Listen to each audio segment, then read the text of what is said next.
কখনো কখনো অন্ধকারের সাথে লড়াই করার জন্য আমরা প্রদীপ জ্বালাই। এতে প্রথমে সলতে রাখি, তারপর তেল ঢালি, তারপর আগুন জ্বেলে এটা প্রজ্বলিত করি। তারপর একটা সময় আসে যখন এই প্রদীপ নিভে যায়। কারণটা কি? কারণ কি এটা যে প্রদীপের প্রকাশমান হওয়ার ক্ষমতা সমাপ্ত হয়েছে? না, এই যে আগুন আমরা দেখতে পাচ্ছি, এই আগুনের জন্য যে শক্তির প্রয়োজন হয় তা আসে এই তেল থেকে। যদি এই তেল সমাপ্ত হয়ে যায় তাহলে এই প্রকাশ তাও সমাপ্ত হয়ে যায়। আর আমাদের জীবনে এই তেল হলো আমাদের কর্ম, আর এই আগুন আর এর দ্বারা উৎপন্ন হওয়া প্রকাশ আমাদের ভাগ্য।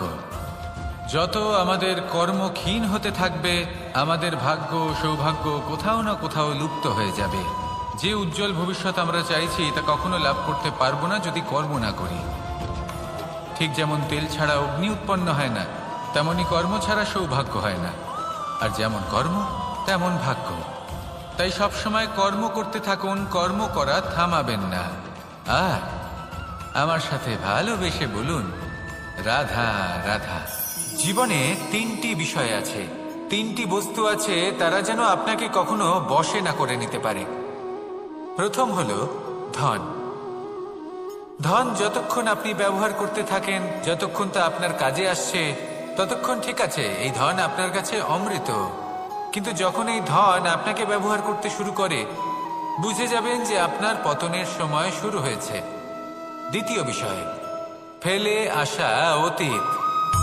যাই করুন, আপনি অতীত পাল্টাতে পারবেন না, আর এই সত্যিটা আপনিও জানেন।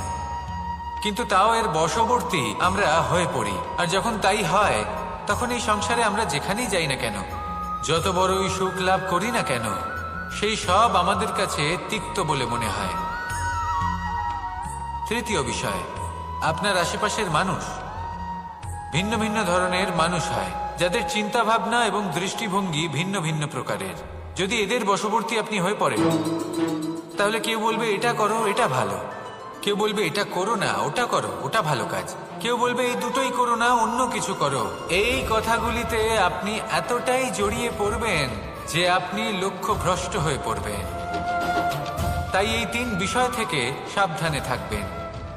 যদি কোনো কিছু বশ করতে হয়, তাহলে আপনাকে বশ করতে হবে আপনার আজকে, নিজের বর্তমানকে। এটা খুব প্রয়োজনীয়। এটা ভাববেন যে এই সময়ের সদ্ব্যবহার আমি কিভাবে করব, সময়কে শাসন কিভাবে করব, ওই কর্ম কিভাবে করব যাতে ভবিষ্যতে কখনো আমার আফসোস না হয়, বরং এই সংসার আমাকে নিয়ে গর্ব করবে, সেই কর্ম করুন। আর যখন আপনি এটা শিখে নেবেন, তখন আপনি নিজেই নিজেকে প্রকৃত অর্থে ভাগ্যশালী করে তুলবেন। আসুন আমার সাথে ভালোবেসে বলুন, রাধা রাধা। অনেক সময় আমরা কারোর নীরবতাকে তার দুর্বলতা ভেবে বসি। হতেই পারে সেই ব্যক্তি উত্তর দিতে চাইছেন না, হতে পারে অন্য কোনো কারণ আছে যা আমরা বুঝতেই পারছি না। সেই জন্য তাকে দুর্বল ভেবে নেওয়া অনুচিত। দেখতে গেলে এই বিশাল সমুদ্র এও কিন্তু নীরব, শান্ত হয়। কিন্তু যখন সে রুদ্র মূর্তি ধারণ করে, তখন কি হয়? সমগ্র সংসারকে বিনাশের পথে নিয়ে যায় এই সমুদ্র, প্রলয় সৃষ্টি করে। সেই জন্য কারো সহ্য শক্তিকে দুর্বলতা বলে মনে করবেন না। কারণ যদি এই নীরবতা নিজেকে ভেঙে বেরিয়ে আসে, তাহলে তা বিনাশের সমস্ত সীমা পার করে যেতে পারে। তাই এই নীরবতাকে সবসময় বুঝুন, সবসময় একে সম্মান করতে শিখুন। আর আমার সাথে ভালোবেসে বলুন, রাধা রাধা। কখনো কোনো চাতক পাখিকে দেখেছেন? কথায় আছে যে বছরে মাত্র একবার সে তার তৃষ্ণা মিটিয়ে থাকে, আর তাও আকাশে ভেসে থাকা মেঘের দ্বারা ঘটানো বৃষ্টির জলের ফোঁটা থেকে। আর কোথাও থেকে সে তার তৃষ্ণা পূরণ করে না।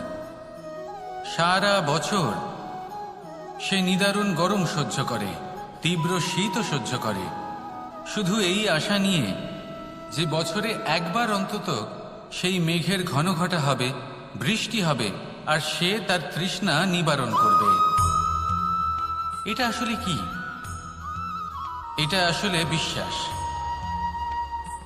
সেই বিশ্বাস যে বছরে একবার সেই মেঘ আসবে তৃষ্ণা নিবারণ করতে। যেমন দেখুন, একটা সূর্যমুখী ফুল সারা রাত অন্ধকারের সাথে যুদ্ধ করে, কারণ তার বিশ্বাস যে ভোরবেলায় সূর্য তাকে অবশ্যই দর্শন দেবেন। সেটাও বিশ্বাস ছিল যার উপর ভরসা করে মনু একটা নৌকা নিয়ে বেরিয়ে পড়েছিলেন এবং সমস্ত সৃষ্টিকে প্রলয়ের হাত থেকে বাঁচিয়েছিলেন। সেটাও ছিল ভালোবাসার প্রতি বিশ্বাস যার উপর ভরসা করে বানর এবং ভাল্লুক সেনা নিয়ে শ্রীরাম আক্রমণ করেছিলেন সমস্ত বরদানপ্রাপ্ত অসুরগণ এবং রাক্ষসগণের লঙ্কায় এবং জয় লাভ করেছিলেন। এই বিশ্বাসই হলো এই বিশ্বের আশা। বিশ্বাস রাখুন যে আপনি হলেন সর্বশ্রেষ্ঠ এবং শুধুই নিজের কর্ম করতে থাকুন। এই বিশ্বাসের আশাই আপনাকে প্রতি মুহূর্তে বল প্রদান করবে। এ হলো আমার বিশ্বাস। আসুন আর আমার সাথে ভালোবেসে বলুন, রাধা রাধা। যোগাসন। যোগাসনে আসন অত্যন্ত গুরুত্বপূর্ণ। এবার আমি বলবো সবথেকে শ্রেষ্ঠ আসন কোনটি। আশ্বাস।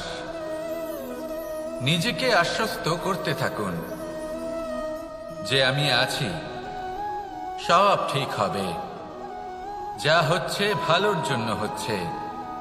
এই আশ্বাস আপনাকে জীবনে এমন ধনাত্মক বিশ্বাস দেবে যে আপনি বড় বড় সমস্যার সমাধান করতে পারবেন। এবার যদি কথা বলি সবথেকে কঠিন সময়ের, তাহলে সেটা হলো বিচ্ছেদের। যা মা সীতাকে সহ্য করতে হয়েছে শ্রীরামের জন্য, রাধা কৃষ্ণকেও সহ্য করতে হয়েছে। যে ব্যক্তি বিচ্ছেদের সময় সঠিক পথে চলে এসেছে সে জীবনে অনেক শ্রেষ্ঠ স্থানে অবশ্যই পৌঁছতে পারবে। এবার যদি কথা বলি সবথেকে জরুরি এবং গুরুত্বপূর্ণ সময়ের, তাহলে সেটা হলো সংযোগ। সকলকে সাহায্য করতে থাকুন। আপনি অন্যদের সাহায্য করে তাদের যত আনন্দ দিতে পারবেন ততটাই আনন্দ আপনারও জীবনে অবশ্যই আসবে। আসুন আর আমার সাথে ভালোবেসে বলুন, রাধা রাধা। সংসারে সকলে উঁচুতে উঠতে চায়, কেউ নত হতে চায় না। সবাই এটা মনে করে যে নত হওয়ার অর্থ হলো তাদের আত্মসম্মান এবং অহংবোধের বিরুদ্ধাচরণ করা। তাদের মনে হয় যে যদি আমরা নত হই সংসার আমাদের দুর্বল মনে করবে, তাদের শৌর্য এবং তাদের ব্যক্তিত্বের অপমান হবে। কিন্তু এটা কি সত্যি? প্রত্যেকবার নত হওয়ার অর্থ কি সম্মানহানি হওয়া? কখনোই নয়। আপনি নিজের জীবনকেই দেখে নিন। আপনার কোনো অমূল্য জিনিস যদি নিচে পড়ে যায় তাহলে তাকে কিভাবে তোলেন? সেই বস্তুকে তোলার জন্য আপনাকে নত হতেই হবে। আপনি বড়দের আশীর্বাদ কিভাবে লাভ করেন? আপনি নত হয়ে তবেই তাদের আশীর্বাদ লাভ করতে পারেন, তাই না? ভেবে দেখুন, আপনি একটা পথে হাঁটছেন, আপনি দেখতে চাইছেন যে আপনি সঠিক পথে হাঁটছেন কিনা, পায়ের নিচে কাঁটা পড়ে আছে কিনা। কিভাবে দেখবেন? আপনাকে সেই মাথা নত করেই দেখতে হবে। এর অর্থ কি? অর্থ খুব সহজ। প্রত্যেকবার নত হওয়া অনুচিত নয়, সেটা কোনোভাবেই সম্মানহানি নয়। পরিস্থিতি অনুসারে এবং যেখানে প্রয়োজন আপনি নত হতে শিখে গেলে আপনি অনেক কিছুই লাভ করতে পারবেন। জ্ঞান, মান, গুণ, বিশ্বাস। সেই জন্য প্রয়োজন এবং পরিস্থিতি অনুসারে নত হতে শিখুন। এতে অনুচিত কিছুই নেই। আত্মসম্মান থাকা অত্যন্ত প্রয়োজনীয়, কিন্তু তা যেন কখনো অহংকারে পরিণত না হয়। এই বিষয়ে অবশ্যই নজর রাখবেন এবং আমার সাথে ভালোবেসে বলবেন, রাধা রাধা। আমাদের জীবনে অনেক ধরনের ব্যক্তি এসে থাকেন। কেউ কেউ আমাদের সাথে থেকে যান, কেউ আমাদের থেকে দূরে চলে যান। কেউ ভালো মানুষ হন, কেউ খারাপ মানুষ। কিন্তু আমরা সবসময় সেই সময়টাকে নিয়ে দুঃখ প্রকাশ করি যখন আমাদের জীবনে কোনো খারাপ ব্যক্তি প্রবেশ করেন। তারা আমাদের খারাপ অনুভূতি দেন, দুঃখ দেন, কষ্ট দেন। আমরা সবাই তাকে ভালো মন্দ কথা বলি। কিন্তু কেন? এমন বিভিন্ন ধরনের মানুষ, খারাপ মানুষ, ভালো মানুষ সবার জীবনেই আসেন এবং সকলকেই একটা অমূল্য শিক্ষা দান করে যান। এবার আপনি নিজেই ভেবে দেখুন, জীবনে যখন প্রথমবার আপনি আগুন স্পর্শ করেছিলেন তখন আপনি একটা শিক্ষা লাভ করেছিলেন যে আমাকে আগুনের থেকে একটু দূরে থাকতে হবে। তারপর আস্তে আস্তে আপনি শিখলেন যে কিভাবে এই আগুনকে নিয়ন্ত্রণে রাখতে হবে। তারপর আপনি শিখলেন যে কিভাবে নিজের জীবনে তাকে প্রয়োগ করতে হবে, তা সে অন্ধকারে প্রকাশ লাভ করার জন্য হোক বা খাবার বানানোর জন্য। সেইভাবেই কোনো খারাপ ব্যক্তি যখন আপনার জীবনে আসে কোনো শিক্ষা দিয়ে যান, তার প্রতি কৃতজ্ঞ থাকুন। তার বিষয় খারাপ ভাবার বা খারাপ অনুভূতি নিয়ে থাকার কোনো প্রয়োজন নেই।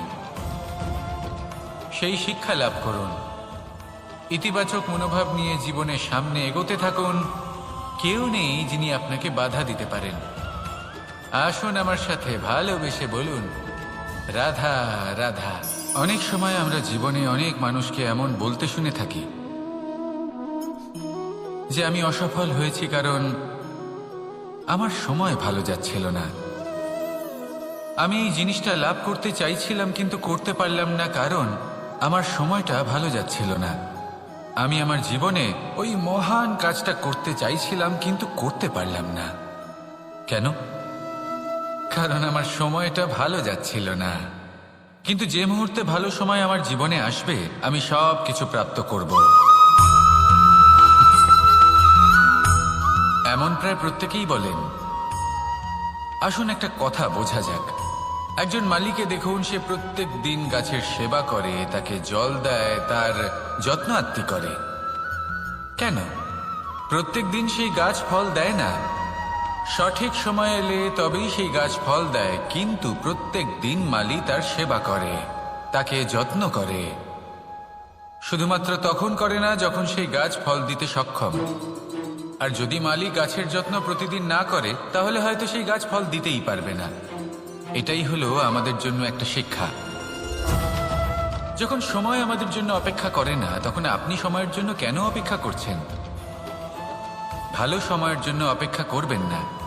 ভালো এবং শুভ কর্ম দ্বারা ভালো সময়কে নিজের কাছে টেনে আনুন। নিরন্তর কর্ম করুন, পরিশ্রম করতে থাকুন। শুভ সময় আপনা থেকেই আপনার কাছে আসবে। আসুন আমার সাথে ভালোবেসে বলুন, রাধা রাধা। জীবনে এমন কিছু কাজ রয়েছে যা আমাদের কখনোই করা উচিত নয়, যেমন আশা করা। যদি আপনি আশা করেন আর আপনার আশা পূর্ণ না হয় আপনি খুবই কষ্ট পাবেন। এবার আপনি যদি প্রতীক্ষা করেন, করতেই থাকেন, আর সেই ব্যক্তি যদি না আসে তাহলেও খুব কষ্ট পাবেন। আর হলো তুলনা। আপনি যদি তুলনা করতে যান তাহলে এটাই ভাববেন যে হয় আমি বা অন্য কোনো ব্যক্তি, এই দুজনের মধ্যে কোনো এক ব্যক্তি নিকৃষ্ট। আর এই ভাবনাটাই হলো অনুচিত। যদি আমরা কথা বলি সেই সব বিষয়ে যা আমাদের করা উচিত, যেমন পরীক্ষা। এই পরীক্ষা সবসময় আমাদের আরো সফল করে তোলে, আরো শ্রেষ্ঠ করে তোলে, আরো উৎকৃষ্ট করে তোলে। আসন্ন মহাসংগ্রামের জন্য আমাদের প্রস্তুত করে তোলে এই পরীক্ষা। তাই এই পরীক্ষার থেকে কখনোই পালাবেন না, এর সম্মুখীন হন। আর হলো কর্ম। কর্ম করা কখনোই বন্ধ করবেন না। তুলনা করার বদলে কর্ম করুন, প্রতীক্ষা করার বদলে কর্ম করুন, আর আশা করার বদলে কর্মই করুন। জীবন সফল হয়ে যাবে। দেখুন, সবার শেষে সত্যি বলতে এই কর্ম আর এই পরীক্ষা, এই দুই আমাদের জীবনকে সুখী করে তুলতে পারে। আসুন আর আমার সাথে ভালোবেসে বলুন, রাধা রাধা। মানুষ তার জীবনে শিক্ষা এবং প্রেম এই দুই লাভ করে তার মাতা, পিতা এবং গুরুর কাছ থেকে। কিন্তু মানুষ সবথেকে বেশি ভালোবাসে নিজের মাতাকে, কারণ মাতা খুব নির্মল চিত্তে ভালোবাসে, শান্ত মনে আমাদের অন্তরে শক্তির সঞ্চার করে থাকেন, আমাদের উৎসাহ দেন, বলশালী করে তোলেন। ব্যাপারটা কিন্তু এমন নয় যে আমরা নিজেদের বাবা বা গুরুকে ভালোবাসি না, তাদেরকেও আমরা অত্যন্ত ভালোবাসি, শুধু ওনাদের কঠোর ব্যবহার দেখলে আমরা একটু ভয় পেয়ে যাই। এবার ওনাদের এই কঠোর ব্যবহার আমাদের ভালো না লাগলেও অত্যন্ত আবশ্যক, কারণ মাতার থেকে আমরা যে শক্তি লাভ করি তা যেন নিয়ন্ত্রণ হারিয়ে বিধ্বংসী না হয়ে ওঠে, আমরা যেন কোনো কুপথে না চলে যাই, আমরা কখনো যেন দোষ না করে ফেলি। শুধু সেই জন্য পিতা এবং গুরু একটু কঠোর হয়ে ওঠেন।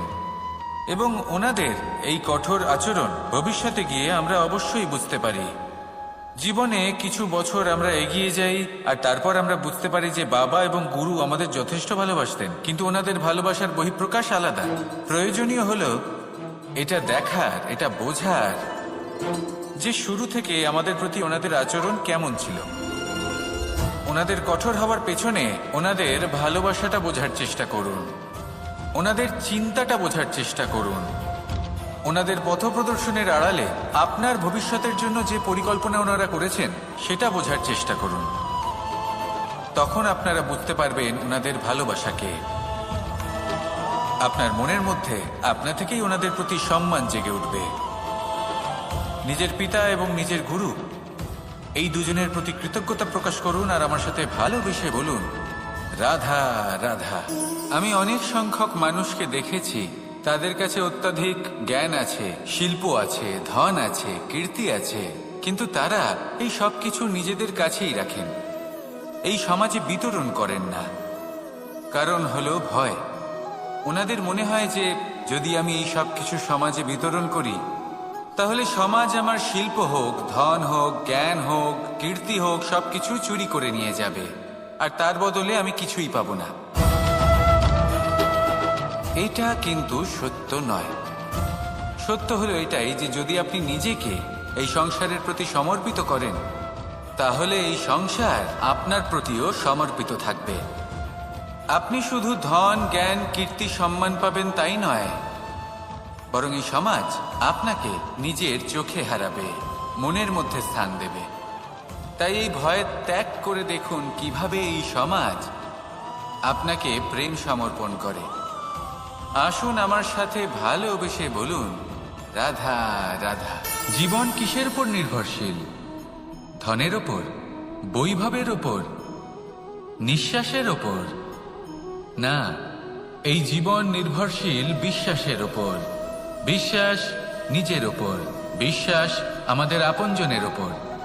কিন্তু যখন এই বিশ্বাস ভেঙে যায় তখন মানুষের মনও ভেঙে যায় আর তারপর সে অন্য কিছু করতেই পারে না। তখন কি করা যেতে পারে? 3টে কাজ আছে যা আপনি করতে পারেন। প্রথম, ভালোবাসা। যাকে আপনি ভালোবাসেন, যারা আপনাকে ভালোবাসে, ভুল যারই হোক না কেন, তার কাছে ক্ষমা চাইতে কখনোই সংকোচ বোধ করবেন না। দ্বিতীয় হলো বিশ্বাস। যারা আপনাকে ভালোবাসেন, আপনাকে বিশ্বাস করেন, তাদের বিশ্বাস কখনো ভাঙবেন না। তৃতীয় হলো আশা। যারা আপনাকে ভালোবাসেন, আপনাকে বিশ্বাস করেন, তাদের আশা আপনার সাথে জড়িত। তাদের থেকে কখনো কিচ্ছু লুকোবেন না। এই 3টে কাজ করুন আর এই জীবন সুপ্রসন্ন হয়ে বলবে, রাধা রাধা। মানুষের জীবনে 2 ধরনের আবেগ থাকে যা চিরকাল তার সাথে বসবাস করে। প্রথম, স্বপ্ন। দ্বিতীয়, অজুহাত। মানুষ হাজার হাজার স্বপ্ন দেখতে পারে। আমাকে এই কাজ করতে হবে, আমাকে ওখানে ঘুরতে যেতে হবে, আমার জীবনে এই অসম্ভব কাজ বাস্তবায়িত করে দেখাতে হবে, আদি ইত্যাদি। এবার ঠিক যেমন স্বপ্ন দেখেন সেইভাবে অজুহাতও খুঁজে নিয়ে আসেন। আমি এই স্বপ্ন পূরণ করতে পারলাম না, কারণ আমাকে কেউ সাহায্যই করল না, কারণ আমি দুর্বল হয়ে পড়েছিলাম, কারণ আমার কাছে সময়ই ছিল না, আদি ইত্যাদি। এবার সাফল্য এবং অসফলতার মাঝখানে এই ধরনের সংঘর্ষ হতে থাকে। সাফল্য তখন লাভ করা সম্ভব যখন আপনার স্বপ্ন আপনার অজুহাতের থেকে অনেক বড় হয়, আর অসফলতা তখন পাবেন যখন আপনার অজুহাত আপনার স্বপ্নের থেকে অনেক বড় হয়। আপনি যদি সাফল্য লাভ করতে চান তাহলে চেষ্টা করতে থাকুন, পরিশ্রম করুন। যদি অসফল হন তাহলে ভয়ভীত হওয়ার কোনো প্রয়োজন নেই। নিজের ভুল বুঝুন, তাকে শুধরে নিন, আবার চেষ্টা করুন। কিন্তু যদি নিজের জীবনে অজুহাত নিয়ে আসেন তখন স্বপ্ন কখনো পূরণ হবে না। আসুন আমার সাথে ভালোবেসে বলুন, রাধা রাধা। ভয়ের সাথে আমরা সবাই পরিচিত, কষ্টও আমরা সবাই পেয়েছি। কখনো কখনো আমরা অসুস্থ হয়ে পড়ি, আর এমন সময় হলে মাতার মমতা, কখনো বাবার স্নেহ, কখনো বন্ধুদের পাশে থাকার অনুভূতি আমাদের রোগ নিরাময়ে সাহায্য করে। কখনো যদি আমরা নিরাশ হয়ে পড়ি, তখন যদি আমাদের কোনো আপনজন আমাদের দুটো ভালো কথা বলে, তখন আমাদের মনোবল বেড়ে যায়। ঠিক তেমন সংসারের এই রঙ্গমঞ্চে যদি আপনি পীড়িত অনুভব করেন, কিছু শুভ কথা আলোচনা করুন, কিছু স্তুতি গান করুন, কিছু মুহূর্তের জন্য হলেও নিজের ইষ্টদেবের কথা স্মরণ করুন আর প্রার্থনা করুন। সাহস বাড়বে, শক্তিও বৃদ্ধি পাবে এবং সামনে এগিয়ে চলার পথও দেখতে পাবেন। তখন এই মন প্রসন্ন হয়ে বলবে, রাধা রাধা। পাখি কখন জন্ম নেয়, কখন উড়তে শেখে, কখন বাসা বানাতে শেখে, কখন নিজের মৃত্যু লাভ করে, এসব আমাদের মধ্যে কেউ জানি না। কিন্তু পাখি একটা কথা খুব ভালো করে জানে, যে এই সংসারে ও যা কিছুই করুক না কেন, এই সংসারের ওকে নিয়ে কিচ্ছু যায় আসে না। এবার আমরা কি করি? কোনো কাজ করার আগে আমরা এটা ভাবি যে এই সংসার যদি আমাকে দেখে ফেলে, তাহলে কে জানে এই সংসার কি ভাববে, আমার প্রতিচ্ছবি কেমন তৈরি হবে কে জানে, কে জানে কি হবে আদি ইত্যাদি। এই সব ভাবনায় আমরা মগ্ন হয়ে যাই।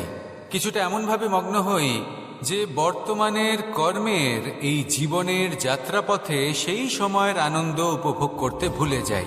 এবার দেখুন একটা পাখি কি করে, ওর কর্ম হলো গান গেয়ে চলা। ওই পাখি গেয়ে চলে, কেউ ওর গান শুনুক বা না শুনুক, কেউ আদৌ শুনছে কিনা সেই বিষয়টা নিয়ে সেই পাখির কিছুই যায় আসে না। সেই পাখি নিজের কর্ম করতে থাকে। হয়তো সেই জন্যই আপনি কখনো কোনো পাখিকে কাঁদতে দেখবেন না। এরকমই আপনাকে নিজেকে গড়ে তুলতে হবে। প্রথমে নিজেকে জিজ্ঞেস করুন, এই যে কর্ম আমি করতে চলেছি সেটা কি উচিত? যদি আপনার মনে হয় সেটা উচিত, তাহলে সেটা প্রমাণ করুন। এটা ভাববেন না যে এই সংসার কি ভাববে। আসুন আর আমার সাথে ভালোবেসে বলুন, রাধা রাধা। আকাঙ্ক্ষা কখন লোভে পরিণত হয়ে যায় তা কেউ বলতে পারে না। এবার তার পরিণাম কি হতে পারে তাও আমরা কেউ জানি না। আজ আমি আপনাকে বলছি, কোনো ব্যক্তি সব থেকে বেশি ক্ষতির সম্মুখীন তখনই হয় যখন সে এটা মনে করে যে সে সব থেকে বেশি সুরক্ষিত স্থানে রয়েছে। সে ভাবে যে সে সেখানে সুরক্ষিত রয়েছে। সে তখন অসাবধান হয়ে পড়ে, আর তখনই তাকে জীবনের সব থেকে বড় ক্ষতির সম্মুখীন হতে হয়। নিঃস্ব হয়ে যাওয়ার পরিস্থিতি কোনো মানুষের জীবনে তখনই আসে যখন তার কাছে প্রচুর সম্পত্তি থাকে এবং সে তার থেকেও অনেক বেশি সম্পত্তি অর্জন করতে চায়। সেই অনেক বেশি সম্পত্তি অর্জন করার চেষ্টায় সে এমন কিছু করে বসে যার ফলে তাকে সমস্ত সম্পত্তি হারাতে হতে পারে। একজন রচনাকার নিজেই নিজের প্রতিভা একদম শেষ করে দিতে পারে যখন সে অনেকগুলো কাজ নিজের কাঁধে নিয়ে নেয়। একটা গুরুত্বপূর্ণ কথা সবসময় মনে রাখবেন, আজ আপনি যেখানেই থাকুন না কেন, যেমনই যে কোনো স্থানেই থাকুন না কেন, এর পেছনে আপনার আকাঙ্ক্ষার একটা বিশাল ভূমিকা রয়েছে। কিন্তু মনে রাখবেন, আপনাকে শিখতে হবে যে কখন আর কিভাবে নিজের উচ্চাকাঙ্ক্ষাগুলিকে লাগাম পরাতে হবে, কারণ এটা অত্যন্ত আবশ্যক। তাই আসুন আর আমার সাথে ভালোবেসে বলুন, রাধা রাধা। রাত্রে আমরা সুখ নিদ্রা লাভ করি, আমরা স্বপ্ন দেখি, ভবিষ্যতের পরিকল্পনা করি, খুব ভালো লাগে। সকালে যখন চোখ খুলি, নিদ্রা ভঙ্গ হয়, স্বপ্ন সেইখানেই ভেঙে যায়, আর তারপর আমরা আমাদের রোজকার জীবন যাপন করি। স্বপ্ন হয়তো মানুষ রাতের বেলায় দেখেন, কিন্তু সেটাকে সার্থক দিনের বেলাতেই করতে হয়। রাতে মধুর বাতাসের নিচে কোমল শয্যায় শুয়ে মাতার গলায় মিষ্টি গান শুনতে শুনতে নিদ্রায় আচ্ছন্ন হওয়া, স্বপ্ন দেখা, ভবিষ্যতের পরিকল্পনা করা বড়ই সরল। কিন্তু সকালবেলায় সময় মতো উঠে সূর্যের তাপ সহ্য করে, সেই উষ্ণতা সহ্য করে সর্বাঙ্গ ঘেমে গিয়ে নিজের পথ খুঁজে বের করা, সেই পথে অগ্রসর হওয়া, বাধা বিপত্তি এসবের সম্মুখীন হওয়া, আর তারপর লক্ষ্য লাভ করা, এগুলো কঠিন কাজ। এ হলো অত্যন্ত কঠিন কাজ। যদি আপনি চান যে স্বপ্ন আপনি দেখেছেন তা সত্যি হোক, তাহলে দিনের বেলায় আপনাকে বেরিয়ে কর্ম করতেই হবে, পরিশ্রম করতেই হবে। মনের এই চক্ষু দিয়ে স্বপ্ন দেখা সম্ভব, কিন্তু যদি আপনি বুঝতে পারেন যে এই স্বপ্নই হলো আপনার লক্ষ্য, তাহলে তাকে সার্থক করতে শুধুমাত্র পরিশ্রম দ্বারাই করতে হবে। তাহলে পরিশ্রম করুন আর আমার সাথে ভালোবেসে বলুন, রাধা রাধা। মানুষের জীবনে 3টি গুণ অত্যন্ত প্রয়োজনীয়: শ্রদ্ধা, বিনম্রতা, যোগ্যতা। যদি জ্ঞান লাভ করতে চান তাহলে শ্রদ্ধার প্রয়োজন, যদি মান লাভ করতে চান তাহলে স্বভাবে বিনম্র হওয়া প্রয়োজন, আর যদি মনোবাঞ্ছিত স্থান লাভ করতে চান তাহলে যোগ্যতার প্রয়োজন। বিষয়টা সহজ। শ্রদ্ধা আপনাকে জ্ঞান দেবে, নম্রতা আপনাকে মান, আর যোগ্যতা উচিত স্থান দেবে। কিন্তু যদি আপনি এই 3টি গুণ সম্মিলিত করেন তাহলে এমন কিছু লাভ করবেন যা এই সব কিছুর থেকে অনেক ঊর্ধ্বে। সম্মান। আর এ হলো সেই সম্মান যা প্রত্যেক মানুষের নিজের জীবনে লাভ করতে চেষ্টা করা উচিত, কারণ এই হলো সেই সম্মান যার কারণে আপনি চলে যাওয়ার পরেও এই সংসার আপনাকে ভালোবাসবে আর মনে রাখবে।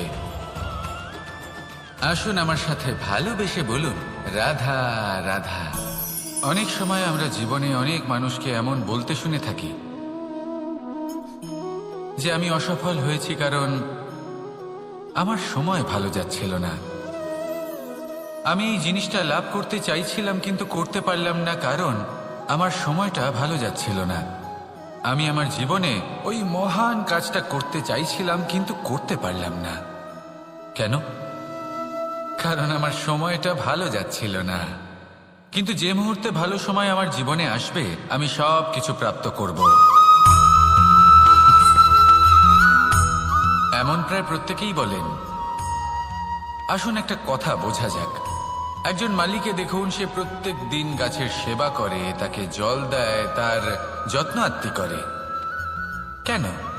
প্রত্যেক দিন সেই গাছ ফল দেয় না, সঠিক সময় এলে তবেই সেই গাছ ফল দেয়, কিন্তু প্রত্যেক দিন মালি তার সেবা করে, তাকে যত্ন করে।